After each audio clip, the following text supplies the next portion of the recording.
episode 2.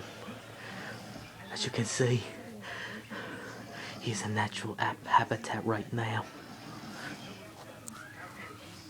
And apparently he has grown in size. Look at that. Man, what does he do all day and what does he eat? He's probably in a coma. But we have to we'll sneak up on him.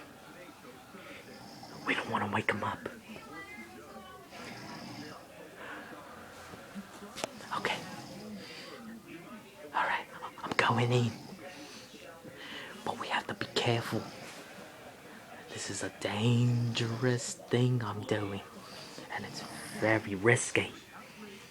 So do not attempt anything that you're about to say.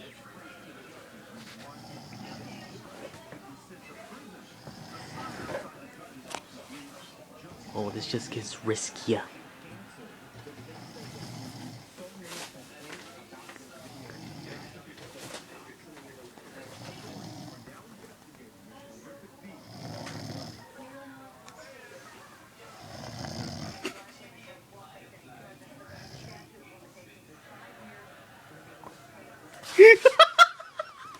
You dick.